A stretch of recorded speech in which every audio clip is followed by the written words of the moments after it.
What happens when a man who has everything throws away the one person who truly mattered? Damian Blackwood, a titan of industry, saw his wife as just another asset to be managed. On a cold Tuesday morning, he pushed divorce papers across a polished mahogany desk, coldly severing their ties, completely unaware of the secret she carried. He thought he was closing a chapter. But 6 months later, while celebrating the deal of a lifetime, his world shatters. Live on a Bloomberg business broadcast, the new CEO of the company he's just acquired is revealed. It's his pregnant ex-wife, and she's not just back in his life. She's his new boss. The pen felt like a shard of ice in Isabella Rossi's hand. It was a Mont Blanc, Damian's favorite brand.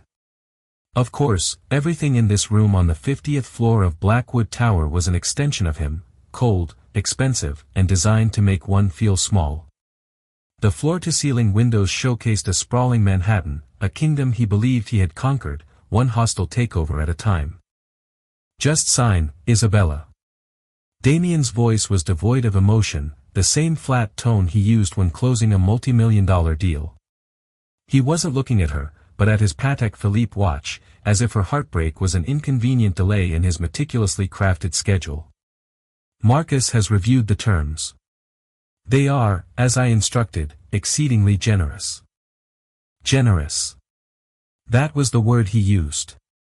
A lump sum payment that could buy a small island, a luxury apartment on the Upper West Side she never wanted, and a non-disclosure agreement so restrictive it felt like a gag order on her very soul. He was buying her silence, her absence. Isabella's gaze drifted from the stark black ink on the page to her husband of 3 years. Damian Blackwood was a man carved from ambition and success. His dark hair was perfectly styled, his Tom Ford suit immaculate. He was handsome, devastatingly so, but the warmth she'd once seen in his eyes had long been replaced by the cold glint of calculation. He saw the world in terms of assets and liabilities. For a while, she had been an asset, the beautiful, intelligent, socially graceful wife who looked good on his arm at galas. Now, she was a liability. Her desire for a real partnership, for a family, for a life beyond his shadow, had become inconvenient. Her hand trembled as she rested it on her stomach, a gesture so subtle Damian didn't even notice. Beneath the fine silk of her blouse, a secret was growing. A tiny, precious life. Their baby. She had found out a week ago, a day after he'd announced he was calling his lawyers. The irony was a cruel, twisting knife in her gut. For 2 years, she had begged him to start a family, only to be told it wasn't the right time for the portfolio. The market wasn't stable, he'd say, or a big acquisition needed his full attention. She had planned a special dinner to tell him, hoping foolishly that the news of his own child might break through the fortress he'd built around his heart. But he never came home that night. He'd texted a curt message about a crisis at the Singapore office. The next morning, his lawyer, Marcus Vance, had called her to schedule this very meeting. Isabella, Marcus, a man with a face as smooth and unreadable as polished marble, prompted gently. It's the final page. She looked at Damian one last time, searching for a flicker of doubt, a shadow of regret. There was nothing, only impatience. He wanted this over with. He wanted to get back to his empire. A tear she hadn't realized was forming escaped and traced a hot path down her cheek. She quickly wiped it away. She would not give him the satisfaction of a breakdown. Her pain was hers alone, and so was her secret. He didn't deserve to know. He didn't deserve to be a father. Not like this. With a deep, shuddering breath, she uncapped the pen. The scratch of the nib against the thick, creamy paper was the only sound in the room. Isabella Rossi. Her signature was a little shaky, but it was done. She pushed the papers back across the vast expanse of the mahogany desk. Done, she said, her voice a hollow whisper. Excellent. Damian stood up, straightening his tie. He finally looked at her, a brief, dismissive glance. My driver will take you to the apartment. The keys and codes are in the welcome packet Marcus prepared. I trust you'll be discreet. Discreet. He meant disappear. Isabella stood on legs that felt like jelly. She didn't look at him again. She walked out of the office, past the silent, judging eyes of his executive assistants, and into the elevator. As the doors slid shut, sealing her off from that life forever, she let out the sob she had been holding back. Her hand went back to her stomach, a protective, fierce gesture. "It's just you and me now, little one," she whispered to the empty, mirrored elevator. "And I promise you, we're going to be okay. I promise I will be enough." Downstairs, the city that had once felt like a shared dream now seemed alien and hostile. Damien's driver, a kind man named Arthur whom she'd always liked, held the door to the Rolls-Royce open for her. She shook her head. "No, thank you, Arthur," she said, managing a weak smile. "I'll take a cab." She needed the anonymity. She needed to be just another face in the crowd, not Damien Blackwood's discarded wife being delivered to her gilded cage. As she hailed a yellow taxi, she took one last look up at the gleaming, arrogant spire of Blackwood Tower. It wasn't an ending. It was an eviction. And in that moment of profound loss, a tiny, hard seed of resolve began to plant itself in the barren soil of her heart. He had underestimated her. They all had. And one day, he would realize just how colossal a mistake that was.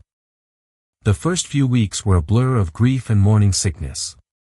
The luxury apartment Damien had provided felt less like a home and more like a beautifully furnished prison. Every sleek surface and designer piece of furniture screamed his name, his money, his control. Isabella sold most of it, replacing it with simpler, more comfortable things that didn't carry the weight of her past. Her best friend, Chloe, a sharp-witted art curator with a fierce sense of loyalty, was her rock. "So, what's the plan, Izzy?" she asked one evening, sipping wine while Isabella drank chamomile tea. "You can't just sit here and let him win. He doesn't get to write your story." "He already did," Isabella said, looking out at the city lights. "I'm the tragic ex-wife with a massive settlement." "No, that's a character in his play.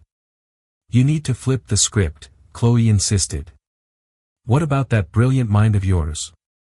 The one that got you a first-class degree in economics from Wharton? The one you put on a shelf to help him build his empire?" Chloe was right. Before Damien, Isabella had been on a fast track to a formidable career in venture capital. She had a keen eye for undervalued assets and emerging tech. She'd spent the first year of their marriage helping him vet deals, poring over balance sheets and offering insights he'd initially praised, then later dismissed as he grew more arrogant. He had co-opted her talent, then discarded her when she wanted to be more than just an unofficial, unpaid consultant. The seed of resolve that had been planted on the day of the divorce began to sprout. Fueled by hormones and a burning need to build a secure future for her child, Isabella started to make a plan. It began with a phone call she'd been dreading. Her maternal grandmother, a formidable woman who had run her own successful textile business in Italy, had passed away 2 years prior. She had always been wary of Damien, seeing a ruthlessness in him that Isabella had mistaken for ambition. In her will, she had left Isabella a substantial inheritance, but with a complex condition: it was to be held in a blind trust, inaccessible to her as long as she was married to Damien Blackwood. Her grandmother had foreseen a day like this. Accessing the trust was a complicated legal process, one designed to be difficult. It took 2 months of painstaking work with a team of Swiss lawyers. But finally, the confirmation came through. The amount was staggering, far more than she had ever imagined. It wasn't just a safety net. It was a war chest. Isabella didn't want revenge, not in the petty sense. She wanted to build something that was hers, something that would prove to herself, and to the world, that she was more than Damien Blackwood's wife. She started small, working from a makeshift office in her spare bedroom. She reactivated her old network, reaching out to contacts from university and her brief time in the finance world. She was met with some skepticism, but her insights were as sharp as ever. She made a few discreet, brilliant investments in tech startups, her instincts proving unerring. Her capital grew. Her target soon came into focus, a mid-sized, publicly traded tech firm called Innovate Dynamics. It was a company she and Damien had once discussed acquiring. Damien had scoffed, saying it was fundamentally broken, its leadership uninspired. But Isabella had seen something he hadn't, a portfolio of groundbreaking patents, a brilliant but undersupported R&D department, and a loyal customer base. It wasn't broken, it was mismanaged. It was a diamond in the rough. And as fate would have it, Blackwood Enterprises was once again circling Innovate Dynamics, preparing a hostile takeover bid. The news was all over the financial press. Damien was positioning it as the capstone of his year, a move that would solidify his dominance in the sector. He thought it was a done deal. Isabella saw her opening. She wouldn't try to outbid him directly. That was his game, and he was the master of it. She would be smarter. She would be surgical. Through a series of shell corporations and a discreet private equity firm in Geneva that owed her a favor, she began to quietly buy up Innovate Dynamics stock. It was a slow, methodical process, executed in small blocks to avoid tripping any alarms. While Damien was preparing his public, bombastic takeover announcement, Isabella was silently gaining control from the inside. Her pregnancy was advancing. By the 5th month, she had a noticeable bump, a constant reminder of what she was fighting for. Some days were hard. Exhaustion and loneliness were constant companions. But every time she felt like giving up, she would feel a tiny kick, a flutter of movement inside her, and her resolve would harden like steel. She recruited a small, fiercely loyal team. Among them was Julian Croft, the brilliant but frustrated head of R&D at Innovate Dynamics. She had reached out to him secretly, selling him on her vision not just to save the company, but to unleash its true potential. He saw in her the leadership he'd been craving and became her inside man, feeding her information about the company's real strengths and Damien's strategic weaknesses. The final piece of the puzzle was securing a majority stake. This required a bold move, convincing the company's aging founder and largest single shareholder, a man named Arthur Kensington, to sell his shares to her anonymous entity rather than succumb to Damien's bid. She flew to Boston to meet him, now 6 months pregnant and unable to hide it. She didn't try. She walked into the meeting at the stuffy old Bostonian club and laid out her entire plan. She told him about Damien's strategy to gut the company, sell off its patents, and fire most of the staff. Then she laid out her vision, to invest, to innovate, to build on the legacy he had created. Kensington, a shrewd old man, listened intently. He looked at her pregnant belly, at the fire in her eyes. "Why are you doing this?" he asked. "This is a deeply personal fight, isn't it?" Isabella met his gaze. "The most successful ventures always are," she replied. He smiled, a slow, knowing grin. He had seen enough of Damien Blackwood in the papers to understand. "You've got a deal, young lady," he said, shaking her hand. "Give that corporate pirate hell." With Kensington's shares, she crossed the 51% threshold. She had done it. Innovate Dynamics was hers. The board was legally obligated to accept her as the new controlling shareholder and CEO. The trap was set. All she had to do was wait for Damien to walk into it. Damien Blackwood was having an excellent day. An excellent 6 months, in fact. Life without Isabella was efficient.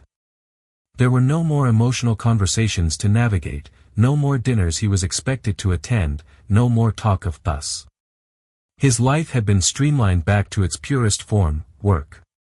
His penthouse apartment, a marvel of glass and steel overlooking Central Park, was silent and orderly.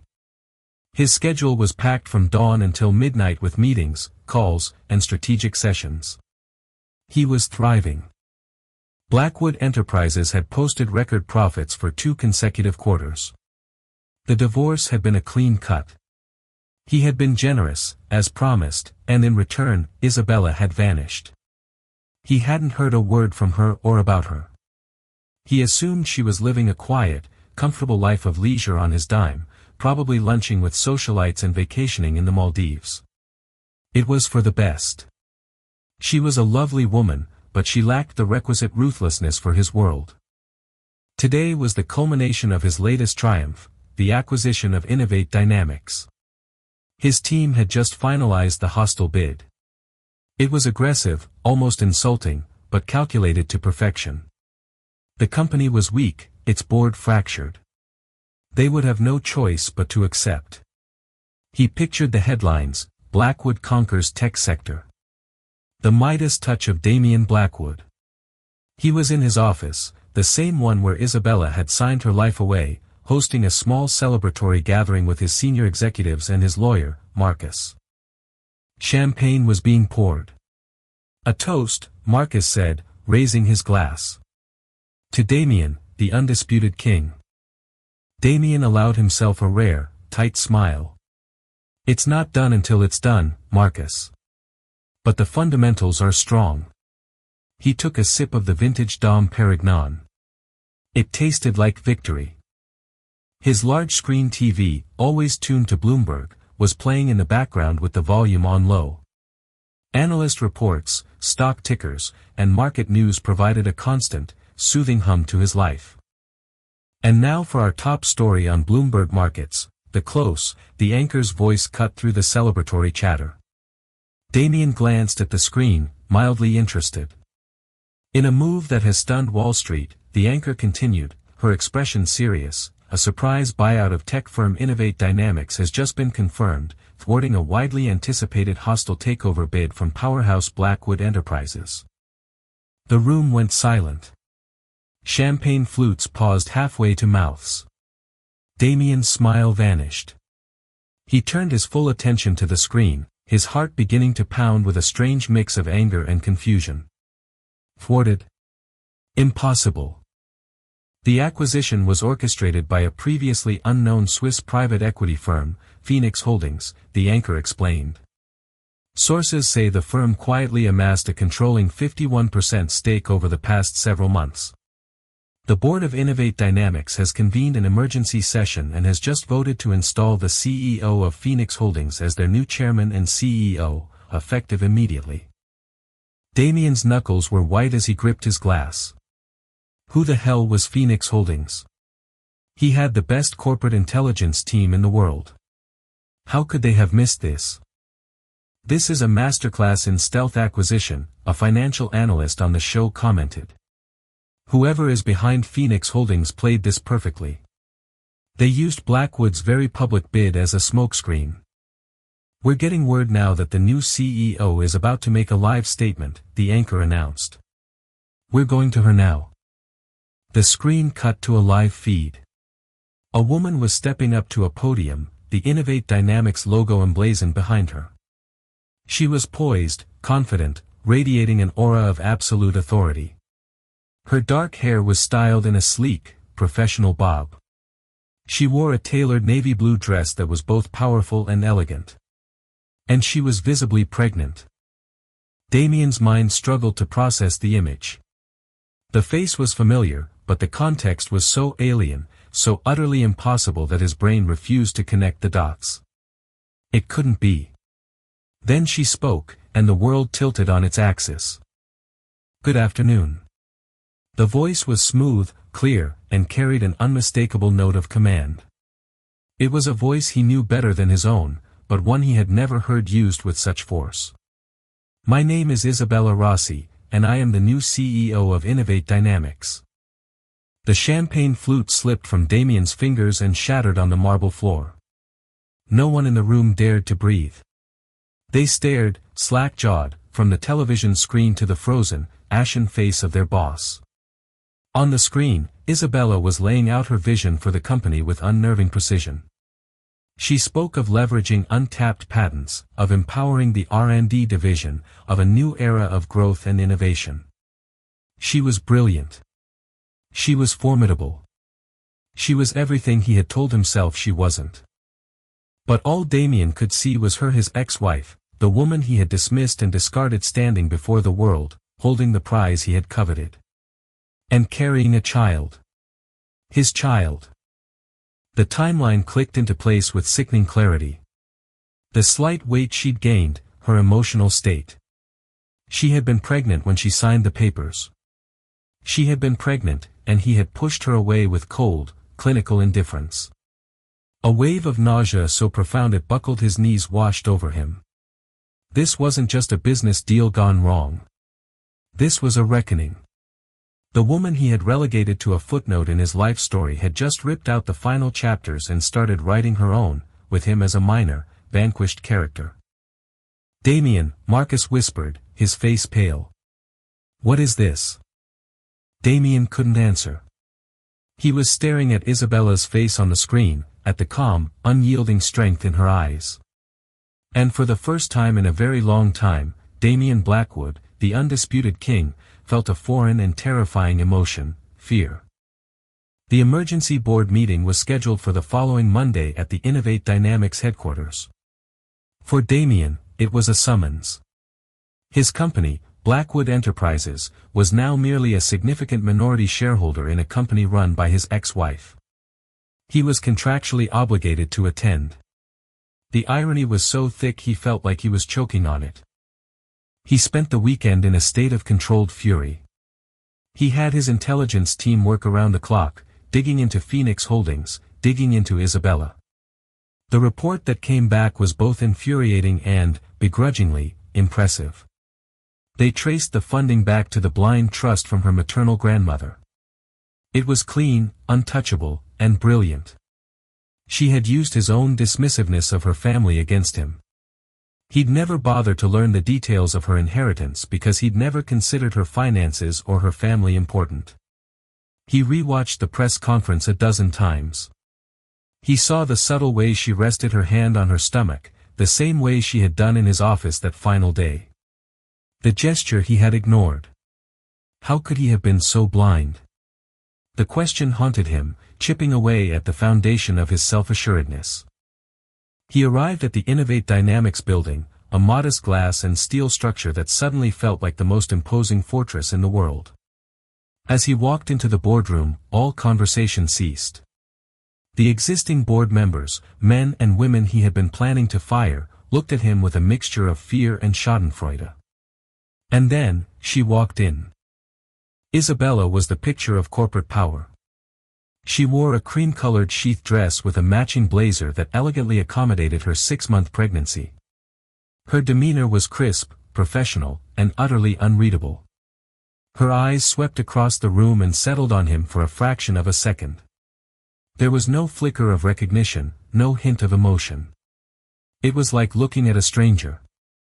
"Good morning, everyone," she said, her voice echoing in the silent room. She took her seat at the head of the table, the chairman's seat. "Let's begin." The meeting was a masterclass in control.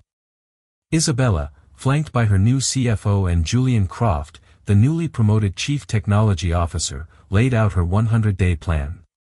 It was audacious, aggressive, and meticulously detailed. She systematically dismantled Damien's proposed strategy, pointing out its short-sightedness and flaws with surgical precision, never once mentioning his name.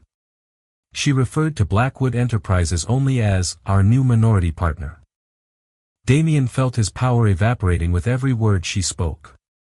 He was used to commanding rooms like this, to being the one with all the answers. Now, he was just another board member, expected to listen. He tried to interject, to question a projection or challenge a premise. "Mr. Blackwood," she cut him off, her tone freezing. "We have a full agenda. Please hold your questions until the designated Q&A portion at the end." It was a public neutering. The other board members shifted uncomfortably, avoiding his gaze. He felt a hot flush of humiliation creep up his neck.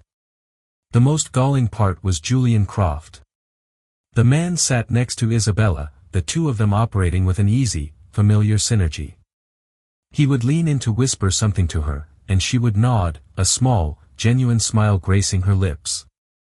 A smile he hadn't seen in years. A raw, primitive jealousy ignited in Damien's chest. Who was this man to her? After the meeting, as people were filing out, Damien cornered her. He needed to talk to her, to understand. "Isabella," he said, his voice low. She turned slowly, her face a mask of polite indifference. "Mr. Blackwood. Do you have a business matter to discuss?" "Mr. Blackwood. Don't play these games with me, Isabella." "What is this? A game? Revenge?" A flicker of something anger, pain flashed in her eyes before being extinguished. "This is business. Something you taught me to value above all else.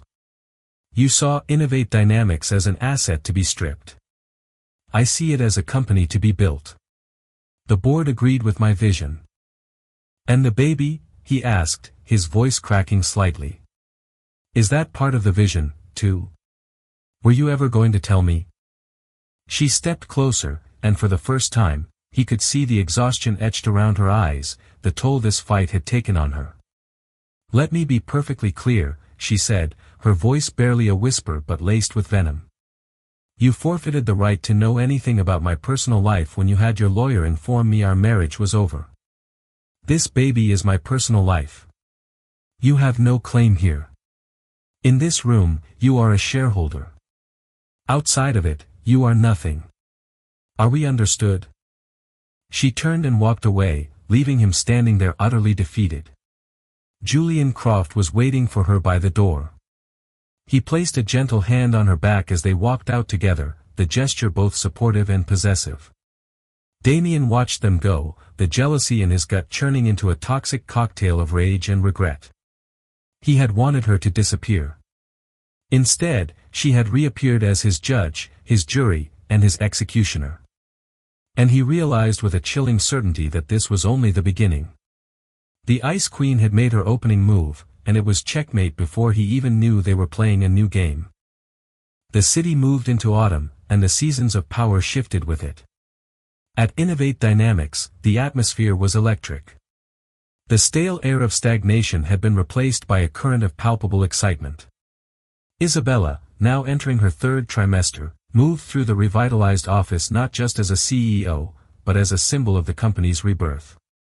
She led meetings with a sharp, intuitive grace, her ideas sparking vibrant debate and inspiring a level of creativity the company hadn't seen in a decade. Julian Croft was her constant second-in-command. Their partnership was a seamless blend of her strategic vision and his technical genius. They would spend hours whiteboarding complex schematics for their flagship project, Chimera, often pausing as Isabella would smile and place a hand on her belly, feeling the kick of the tiny life that was the silent third partner in all her endeavors.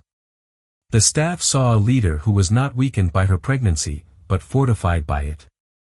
She was building two futures at once, and her fierce, protective energy enveloped the entire company. Miles away, in the cold, silent halls of Blackwood Tower, a different kind of energy festered. Damien's world was contracting. The triumphant swagger was gone, replaced by a grim, defensive crouch. In his board meetings, he was no longer a king addressing his court, but a defendant facing a panel of increasingly hostile judges. The Innovate Dynamics failure was a wound that wouldn't stop bleeding on his balance sheets, and the rising star of Isabella Rossi was a constant, humiliating reminder of his miscalculation. "The market is interpreting this as a sign of weakness," Damien, one of his oldest board members had said, his voice dripping with condescension. "They're saying you've lost your touch." That phrase, "lost his touch," echoed in Damien's mind, a maddening drumbeat of inadequacy. He who had built an empire on his infallible instincts was being portrayed as a relic. And the person who had done it was the woman he had deemed too soft, too emotional for his world. The irony was a bitter pill he could not swallow. Desperation began to curdle his judgment. If he couldn't outmaneuver her in the open market, he would have to fight her from within. It was a line he hadn't crossed since his earliest, most ruthless days. But Isabella had broken the unspoken rules first by humiliating him so publicly. In the warped logic of his bruised ego, he wasn't initiating a new conflict, he was merely escalating the war she had started. He would remind her, and the world, what happened when you poked a sleeping lion.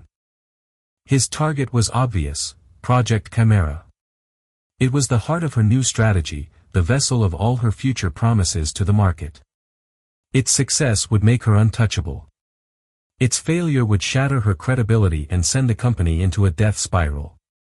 He began his shadow campaign, subtly tasking his most ruthless analysts to tear Chimera's code apart, to run diagnostics and stress tests on every pirated fragment they could obtain.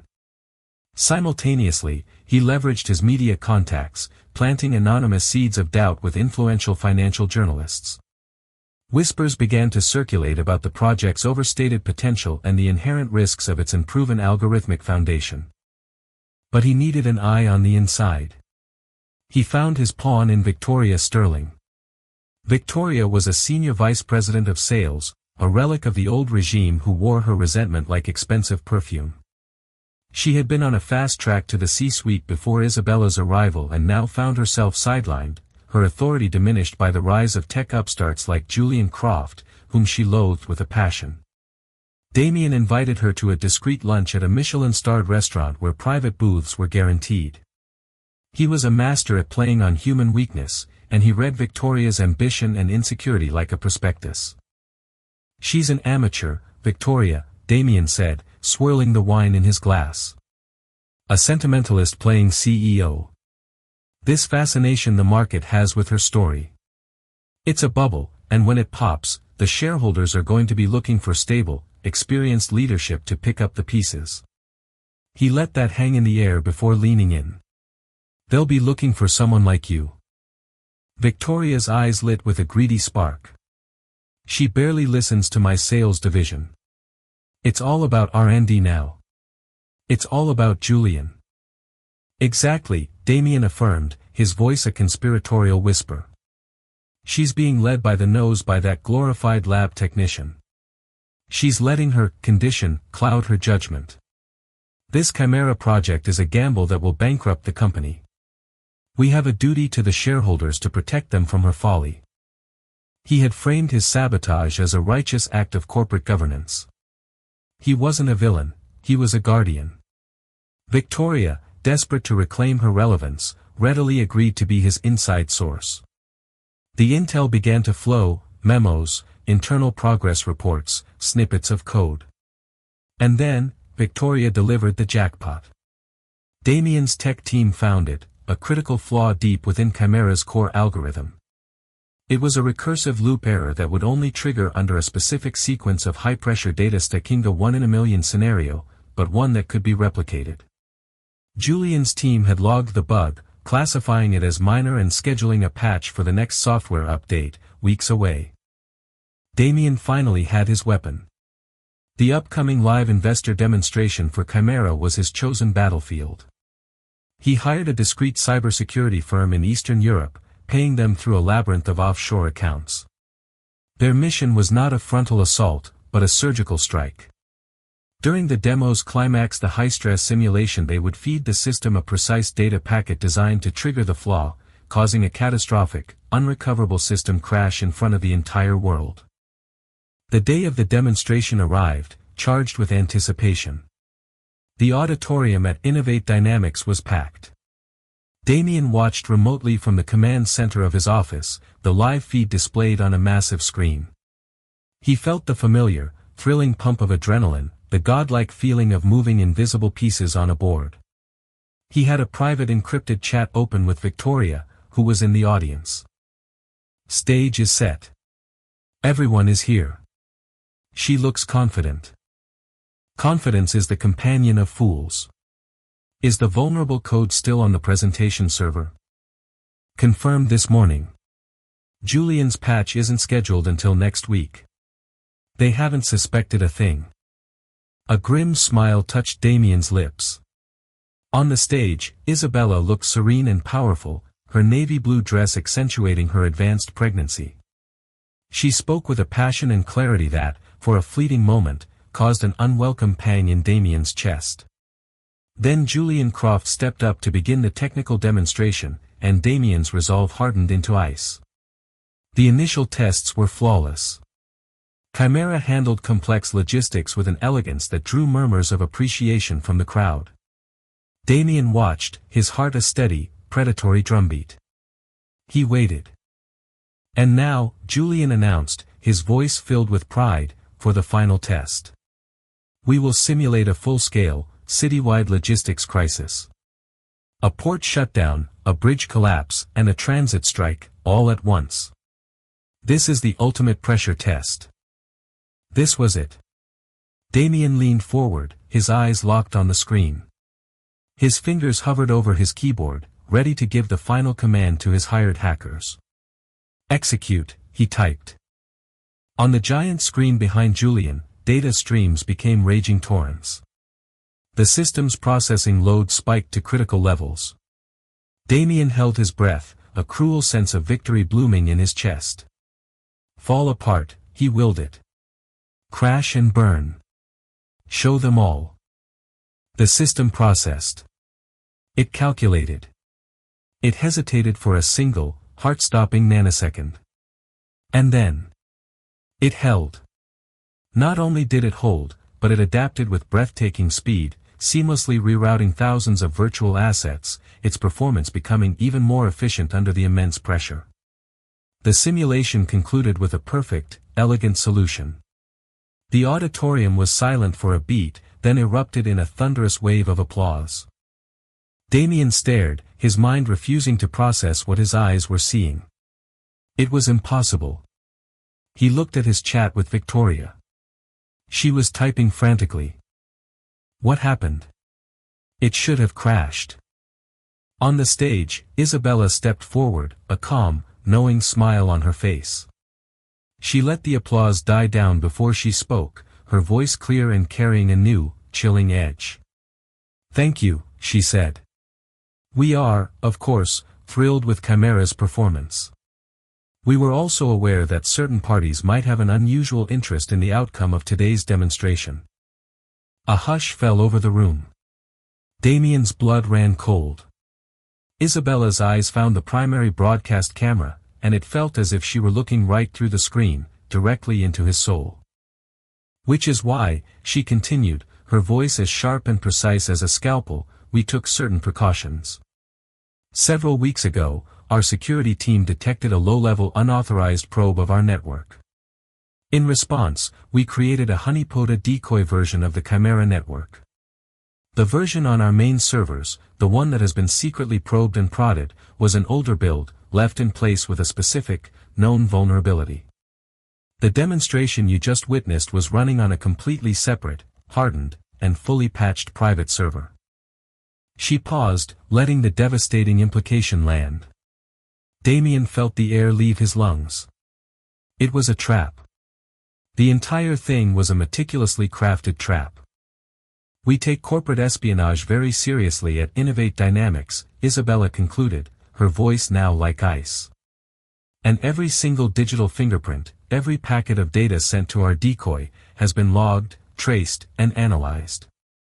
We have an irrefutable trail leading directly from the attempted intrusion right back to its source. Our legal team has already been in contact with the relevant authorities. Damien's world dissolved. The smug confidence, the rage, the pride all collapsed into sheer, unadulterated terror. He hadn't been the hunter. He had been the clueless beast walking into a snare she had built just for him. His phone buzzed violently on the desk. The caller ID read, Marcus Vance. He numbly answered it. Damien, his lawyer's voice was a frantic squawk of panic. It's over. They have everything. They contacted the cybersecurity firm you used with a mountain of evidence stamps, IP addresses, payment trails. They're flipping, Damien. They're giving you up to get a deal. Damien dropped the phone. It clattered onto the desk, but he didn't hear it. All he could hear was the ringing in his ears. All he could see was Isabella's face on the screen, poised, triumphant, and utterly merciless. He had tried to sabotage her future, and in doing so, had vaporized his own. The king was not just checkmated, he had been swept from the board entirely. The world ended not with a bang, but with the silent, ceaseless scroll of headlines on a 60-inch plasma screen. Damien sat in the cavernous living room of his penthouse, the sky outside turning a bruised purple as dusk settled over Manhattan. The Dom Perignon from his premature celebration days ago was still on the bar, its bottle now a monument to his folly. For 2 days, he had been a ghost in his own life, watching his legacy be systematically dismantled in the court of public opinion. Blackwood's dirty war, inside the sabotage plot at Innovate Dynamics. Fallen Titan, Damian Blackwood faces SEC investigation, board ouster imminent. From predator to prey, how Isabella Rossi outmaneuvered a corporate raider. His phone, lying on the marble coffee table, had ceased its incessant ringing and now just pulsed with a steady, overwhelming stream of notifications, frantic emails from Marcus, summons from the board, scathing messages from investors who had once hailed him as a king. He ignored them all. They were just noise, the chatter of a kingdom that was no longer his. He had spent the first 24 hours in a state of pure, incandescent rage. He'd paced the length of his apartment, the plush carpets unable to soften the harsh, angry sound of his footsteps. He'd replayed every move, every interaction, trying to pinpoint the exact moment he had lost control. But it was like trying to catch smoke. She had been ahead of him the entire time, her quiet resilience a force he had fatally underestimated. Now, the anger had burned itself out, leaving behind something far worse, a vast, echoing emptiness. In that void, the ugly truth began to take root. He looked around the sterile, perfect apartment. He had curated this life with the same ruthless precision he applied to his portfolio, stripping away anything sentimental, anything that couldn't be quantified, anything that felt like a vulnerability. He had mistaken emotion for weakness, and in doing so, had performed a radical amputation on his own soul. He had streamlined his life right into ruin. His gaze fell on a small framed photo on a side table, one of the few personal items he'd allowed. It was from their honeymoon in Amalfi. Isabella was laughing, her head thrown back, the sun catching the light in her hair. He remembered that moment.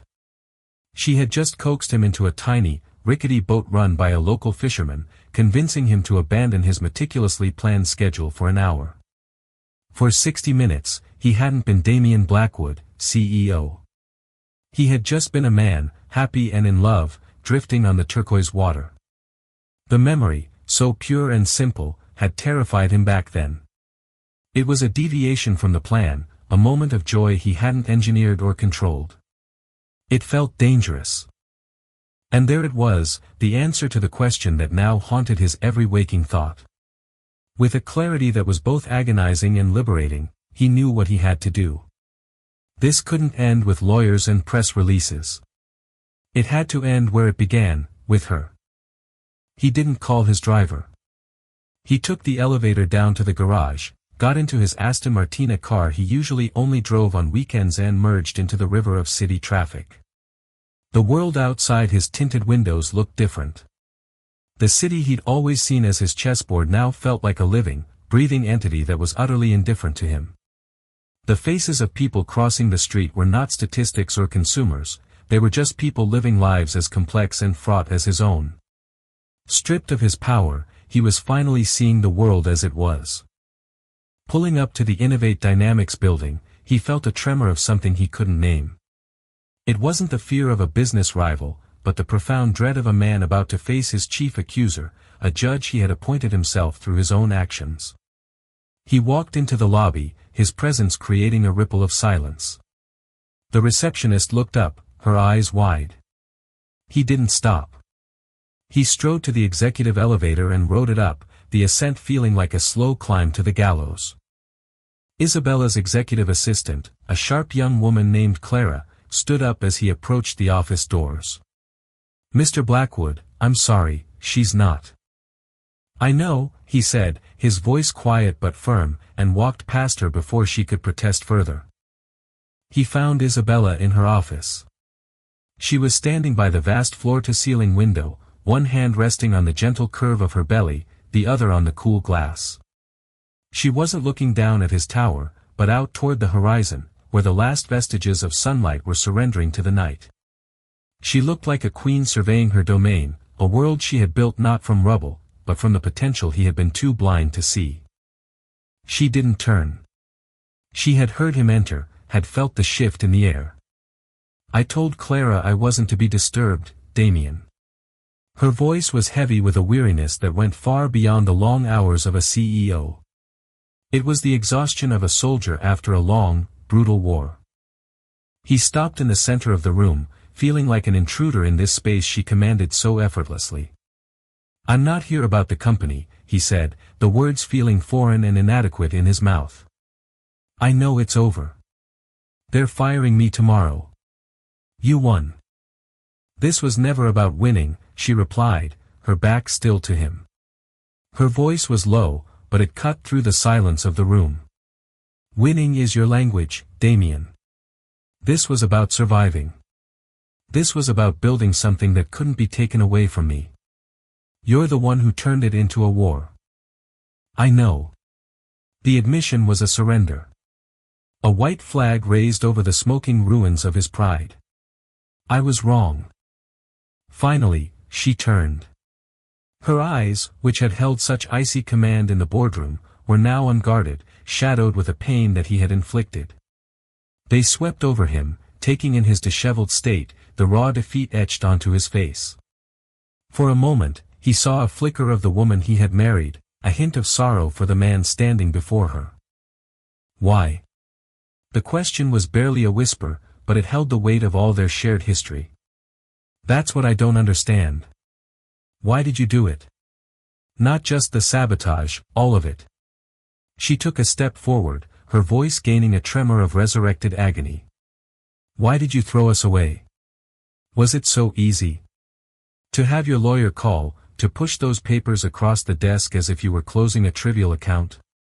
Was I so insignificant to you? The raw, unfiltered pain in her voice struck him with the force of a physical blow. He had no defense, no excuse, only the truth. No, he choked out, the word thick with unshed tears. He shook his head, a gesture of profound self-recrimination. No, Isabella, you weren't insignificant. You were the most significant thing in my life. And that terrified me. He took a hesitant step closer, bridging the vast space that had grown between them. My entire life, my entire identity, was built on control. I control the market, I control my assets, I control my image. Everything is a variable to be managed. But I couldn't control you. And I couldn't control how I felt about you. His voice broke. You were this brilliant, beautiful force of nature that didn't fit into any of my spreadsheets. And loving you, it felt like a risk. It felt like a liability to my ambition. In my twisted worldview, it felt weak. A harsh, broken sound that might have been a laugh escaped his lips. I told myself I was being logical, that our lives were diverging. I told myself I was streamlining, optimizing for success. But I was just a coward. I was terrified of a feeling I couldn't command. So I did what I always do with a perceived threat. I neutralized it. I pushed you away. The confession poured out of him, a torrent of regret. And when I saw you on that television screen, so powerful, so poised. And with our child. All that arrogance just shattered. It wasn't just jealousy, Izzy. It was awe. And in that moment, I saw the full scale of my stupidity.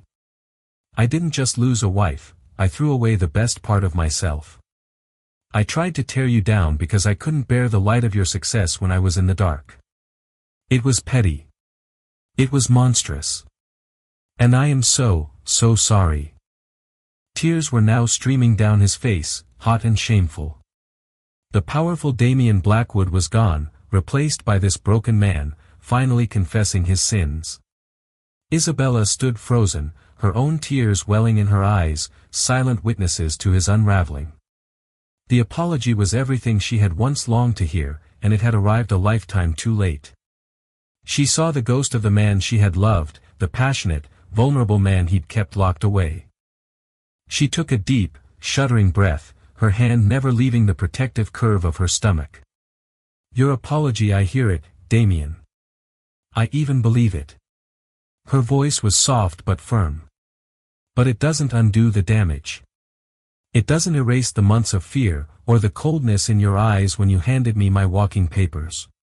Words can't rebuild a world that you burned to the ground. I know, he whispered. He looked down at his hands, then back at her. I know I don't deserve forgiveness. I don't deserve a second chance with you. I destroyed that. But the baby, his gaze dropped to her stomach, and his expression shifted into one of desperate, pleading hope. He or she, they didn't do anything to deserve this. They deserve a father. If you'll let me, I'll do anything. I'll spend the rest of my life earning the right to be in their life. Not as your husband, but as their father. I'll be the man you always deserved. As he spoke, he saw a change in her expression, a sharp intake of breath. Her eyes widened, not from his words, but from an internal shock. She gasped, a low sound of pain, and her free hand flew to her lower back, her body tensing. Isabella. Damien's own drama, his regret, his entire crumbling world evaporated in an instant, replaced by a surge of pure, primal alarm. He rushed forward, his hands hovering uselessly in the air. What is it? What's wrong? She braced herself against her large oak desk, her knuckles white. She squeezed her eyes shut, breathing through another wave of intense pressure. When it passed, she looked at him, her face pale, but her eyes clear. The baby, she breathed, her voice a mixture of shock and inevitability. I think it's time. In the sterile, quiet atmosphere of the hospital, the war between them fell away, replaced by a fragile truce. Damien was there not as a titan of industry, but as a humbled man holding Isabella's hand as she brought their daughter, Amelia, into the world. He didn't get his company back. He faced legal battles and public disgrace, forced to rebuild his life from the ground up. But in losing everything he thought he wanted, he gained the one thing he truly needed, a chance at redemption. Isabella, now a celebrated CEO and a mother, didn't give him an easy path. She didn't take him back.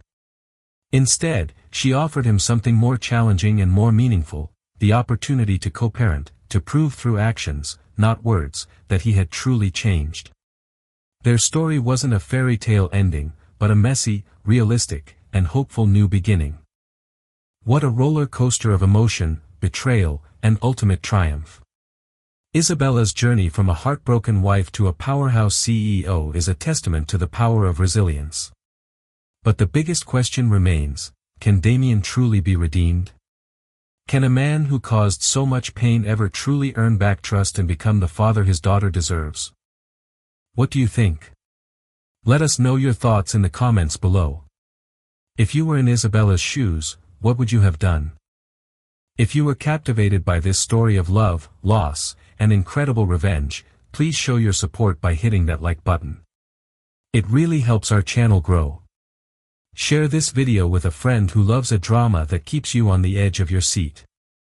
And most importantly, make sure you subscribe and ring that notification bell so you never miss another one of our gripping tales.